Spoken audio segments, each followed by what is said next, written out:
There we go. Hey, look at us. We're doing it. That's a whole lot better.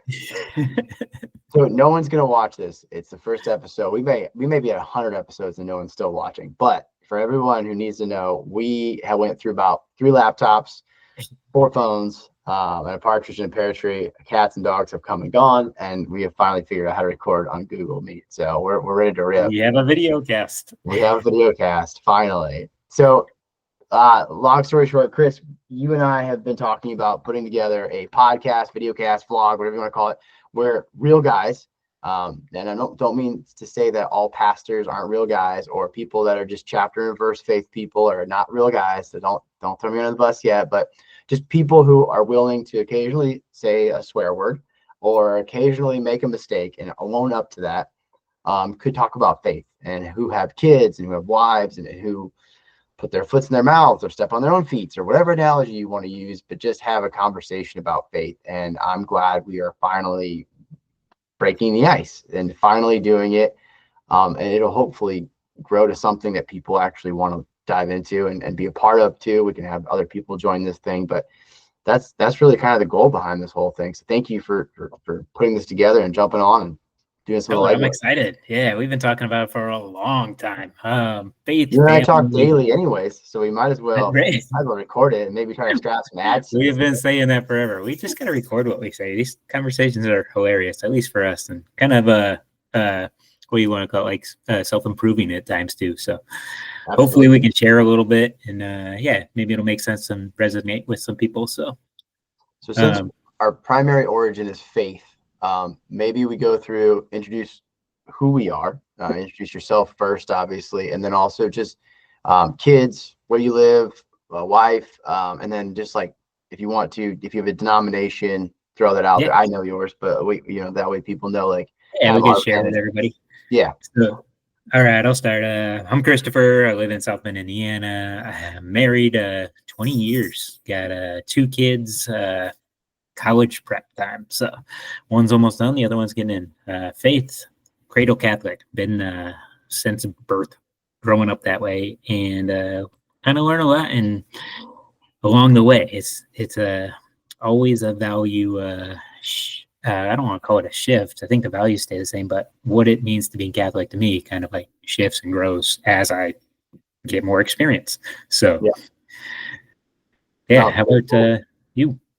So Ian McBain, live in Cumming, Georgia. So if you take the airport of Hartsfield-Jackson and the mountains and stick a dot in between, that's where we are. So just to give an understanding, 2 little beautiful girls, 7 and 3, and then a gorgeous wife who we've been married. Actually, in a month from now, we'll be married 10 years, which means that me and you have been together. What does that come out to? 14? I was trying to think of this too. We've been buddies for about that same time, 10 years or something. It's more than that. A little longer, we were friends for, I think, at least 3 to 4 years before I met her. So I want to say it's 14 years. I don't know the exact time that I started at Fitness USA, but it's like 14 years. It's wild. Oh yeah, that's probably 14 or 15 by now, at least. Because I'm 15 years sober. I'll be 16 years this August. So, because I celebrated the quinceañera last year. So that puts, and that it was like a year after that we met. Does that sound right? Like 2010? I think so. I mean, I wasn't there for the year before. It's probably a good thing. We would have had too much fun. But so that's interesting. So that gives people some context how long we've been kicking it. I used to live in the Indiana South Bend area, and then we moved down here over 10 years ago now because we got married while we were down here, up there, but while we were down here living. Yeah. And had some kids since then too. So that gives us some context to who we are. My faith background, I grew up in a very Bible tells me so extremely religious household. It was all Bible study though. It wasn't, we didn't go to churches, and we can unpack that sometime down the road, but we didn't go to churches. It was all Bible study, and it was all at home with groups of people. And it was really just chapter and verse. And so maybe I have a little bit of I got to work on it, issue with chapter and verse, like Christians, and just their love to be right. Because I'm never right probably, but I love Jesus. I don't have a denomination at all. It's pretty much Matthew, Mark, Luke, and John, and I'm just whatever Jesus said.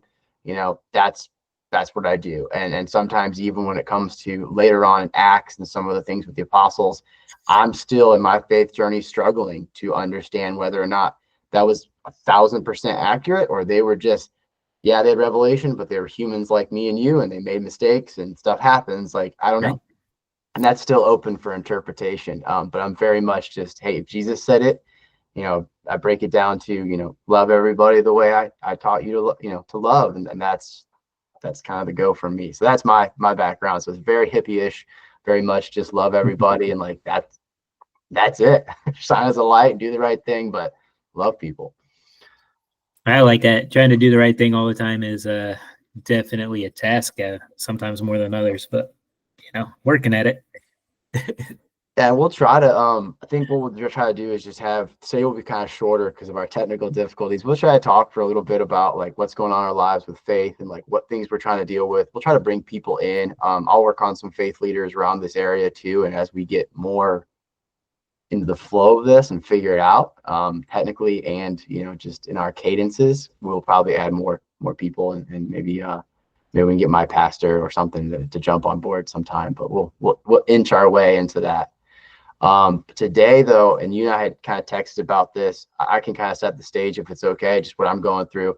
About 4+ months ago, pretty close to that, I left a really enjoyable job where I was traveling, having really large enterprise sales.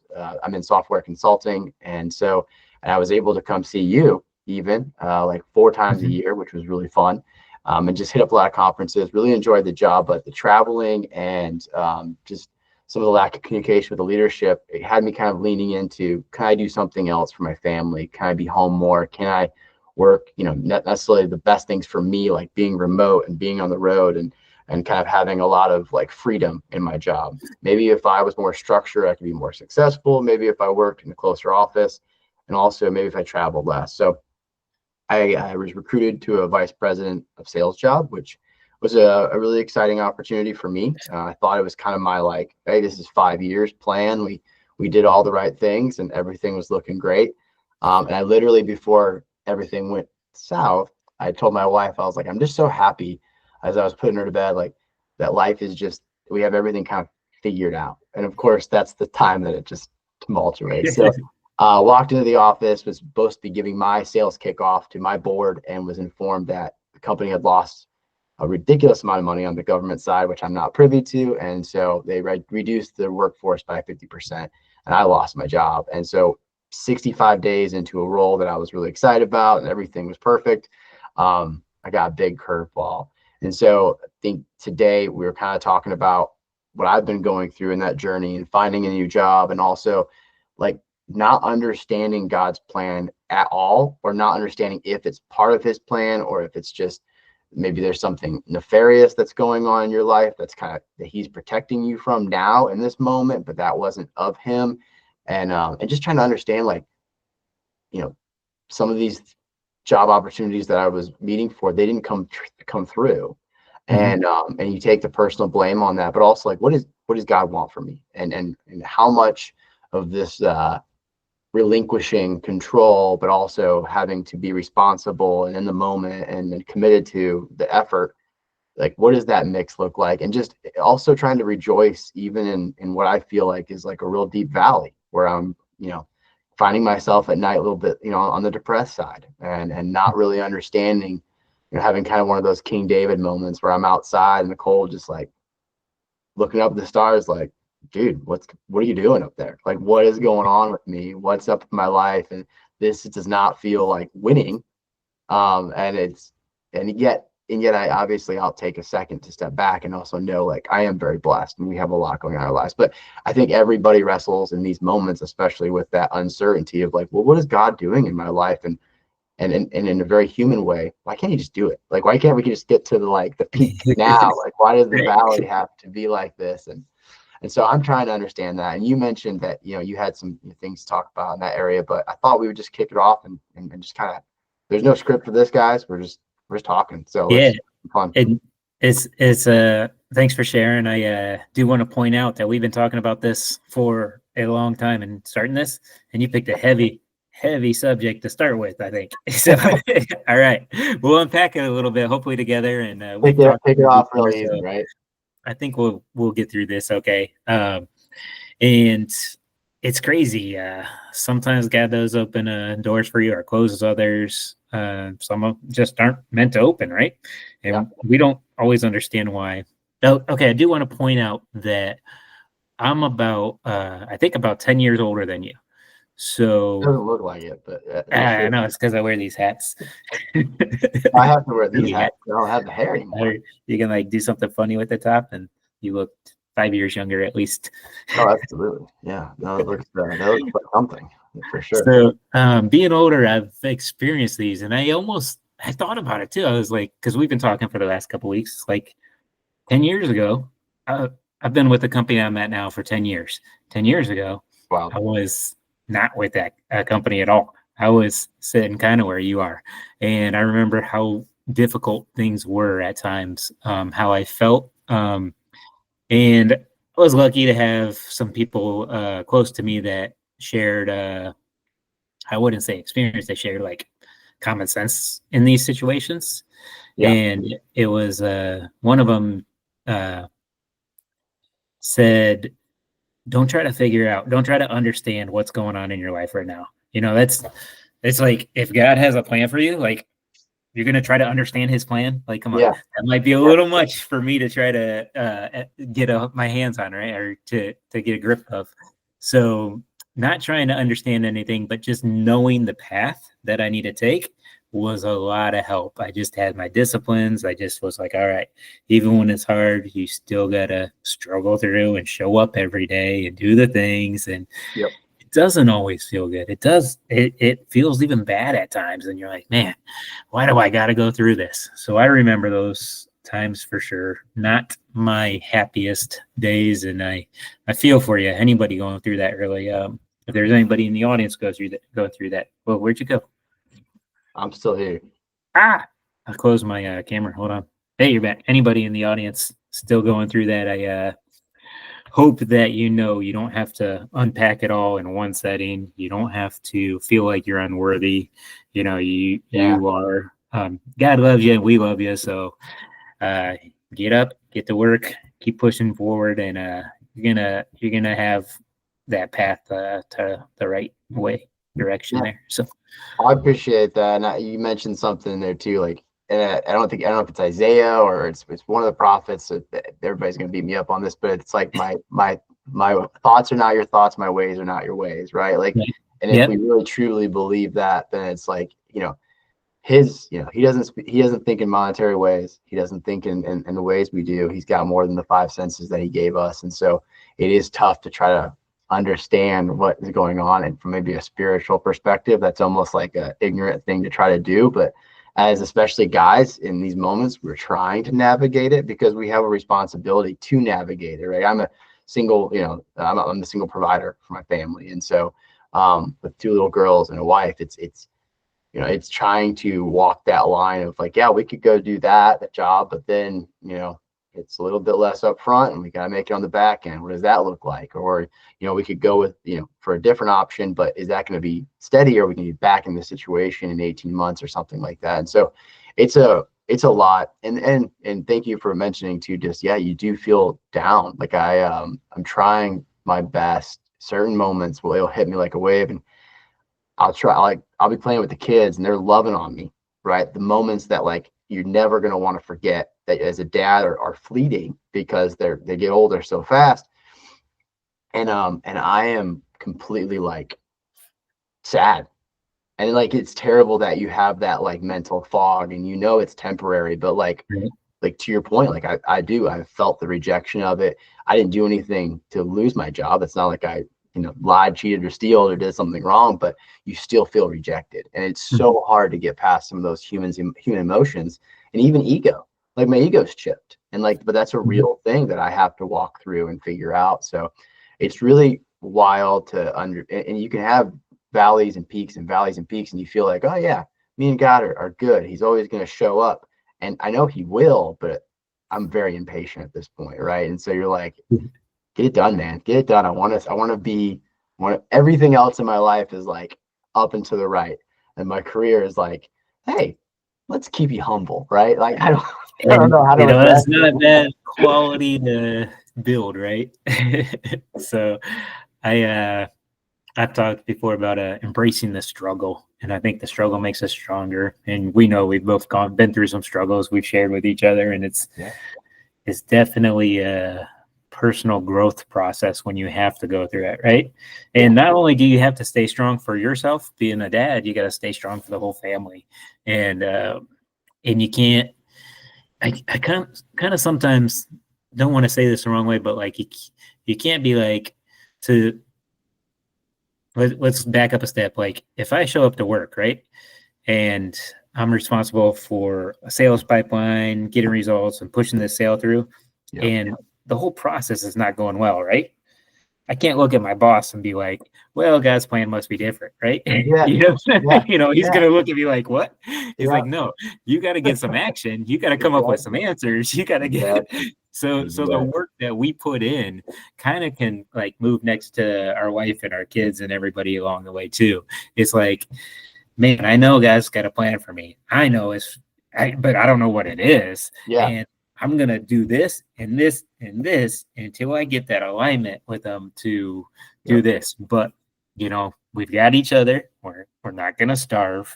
We know people, family, friends, our faith, our church and stuff. We're going to get through some things. And it's difficult at times, but it's definitely got to be a balance of how much responsibility you own and step up to, and how much, and it gets harder and harder the longer that goes, and how much you trust in God's plan for you to, how do you balance the work that you put in and not fighting against his plan, right? That's huge. I mean, I think you nailed it on the head. It's almost like you feel like it's a chemistry like assignment. Like you have to figure out what's the right mix of me relinquishing control, but also like the responsibility of like, he may open doors, but I still have to walk through them. Are those the right doors? And at the end of the day, like he doesn't want you to think about that. He wants you to just be like, just go, just follow, right? Like make it easy on yourself. Don't be a lazy bum and sit around. Don't think that like applications or interviews will just show up, right? Like they could, but that you probably should go do something to maybe and I'll kind of open the doors. But that is the guessing game and the challenging with it. I do also want to point out too, like I'm a very strong man of faith, born into it. People have seen me in some crazy low points in my life, and I'm sitting there being like, well, it doesn't matter because God's got me, like blah, blah, blah, like overly, like it is okay to question faith in fleeting moments during these times. Absolutely okay. I do it on a regular, especially when things hit you in the face. It's okay to be like, well, where were you on that, God? Or like even get frustrated. Or my pastor always says, don't say polite prayers. Like open up. Like if he's your dad, like you have kids and I have daughters, like you want them to be able to feel like they can unload on you. Because if they don't feel like they can share those emotions with you, like, within the realm of like keeping them, respectful, but you want them to be able to have those emotional moments with you, because that's where growth can happen. That's where communication can happen. I think the same is true for our Heavenly Father. At least that's where I view him, is just saying like, hey, it's okay to be like, I can take, I've been like, God, this is effing ridiculous. Like, what is going on? Like, why aren't you showing up? Like, are you even out there? Like, completely underneath the fig tree moment. And then been 15 minutes later, been like, look, I'm looking around now, God. I actually am seeing like two beautiful, healthy kids, a life that we live. Like I'm not stupid. I have a moment, and I love the fact that I don't have to even ask for forgiveness in that moment. He's just like, I got you, because that's what a dad would do. Like, oh, hey, it happened. Like, let me give you a hug. Let's get through this. So it's very cool to see. I don't want to say cool to see your faith be challenged, but it is interesting to see how you react when it isn't like hands up in the air singing Hillsong United songs with your buddies at church, right? Like there's a moment when everything is right, where it's like, yes, praise Jesus. But then there's moments where it's like, this is going on and it's a little wild, but praise Jesus. So, and that's it. It's how we respond in the moments, whether they're good moments or tough, struggle moments, but how Yeah. we respond to those things and how we embrace them, even at times, embracing the struggle can be a thing, where you're like, okay, well, let's do it. Yeah, I'm not absolutely. asking for more, but I will Yeah, embrace yeah. what you gave me. I don't need any more. We've Yeah. had plenty of that, but at the same time, it shows your resiliency. It makes me smile a little bit because again, there's a lot of people out there going through much worse situations. So I want to be very cognizant of that and saying too, like when I say I've had my nose pounded or gone through the mud or something like that could be like a vacation to what some people are going Yeah. through, right? So I want to be very understanding of that, but at the same time, like it feels like in my perception and my world and my emotions, like it's been a little bit of a rough time, especially the past couple days, and just seeing your ability to kind of work through it and work through it with faith has kind of been a cool thing. Well, I know we're getting close to time. I wanted to give you, since I came up with the idea today, you get to come up with the final thought for everyone today. ooh, And by everyone, by the way, when people watch us back, when we say for everyone, we do understand it's just me and him and the cat and the dog. Like we're yeah, very yeah, aware. Like, yeah. We don't know this who's isn't listening. like for everyone out there. But if this ever gets watched, we don't care if it does. But if this ever gets watched, we want it to be impactful. So the final thought to those people who may watch or may not watch it down the road or tomorrow or today or who knows when. So, dude, I admire like how much faith you have. Seriously, like you can never go wrong with like going by God's plan for you, right? Okay. So, um, maybe he's stretching the plan out for you. I don't know, but It'll be perfect, but it'll be perfect at his time because that's the perfect time, right? So like right, I just have to weather those emotional moments, but also show up for the family and not let, like, if we, one last thing from me and I'll shut up. If we do believe, and I personally do believe that if there's good, there's evil. If it's, I'm not sure what it is for everybody, but if it's the devil or a personal adversary, I don't give him too much talk track or too much credit for much of anything. But if there is bad in this world, right? Like, you know, that could be pushing on you too. So it's rising. yeah, yeah. So following God's plan, not forcing something, Yeah. that's maybe what you're looking to do, but you still want to do the actions and the work that it takes to get there. And maybe consider this final thought. Uh, Jesus's journey to the cross, right? It was full of struggles. So when you do have to Yeah. deal with struggles, you can embrace that it does make you more like Jesus. And I think that's a lot of what we try to work towards. God's became man and sent his only son to show us the way. Yep. So embrace that thought. That idea is that even in struggle, even in pain, even when you're not feeling good, like those are things that can bring you closer to Jesus and be more like him still. So that would be the final thought, I guess. And then yeah, keep pushing forward. Don't force it, but take God's plan and the action steps to get there. That's for anybody going through something rough. It's a process, right? Yep. No, that's well said. And for anybody out there who's a Bible person, ourselves included, there's a lot of what Chris just said wrapped up in First Peter. Peter does talk about, when you're going through those trials, rejoice because you are closer to Jesus because he went through the worst of it, right? So Yeah. thank you, Chris, for continuing to, edify me, build me up. This was fun. I think we'll probably do this again next week, and you get to choose the topic so that I have to give final thoughts. And you did a fantastic job. So thank you for setting all this up. And we'll wrap. This has been the Manning Up podcast. Manning up. All right, buddy. Right, bro. Talk to you next time. See-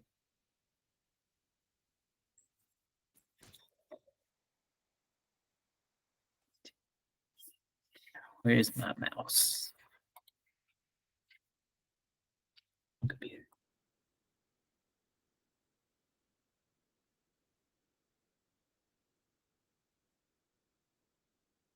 Here we go. Bye bye.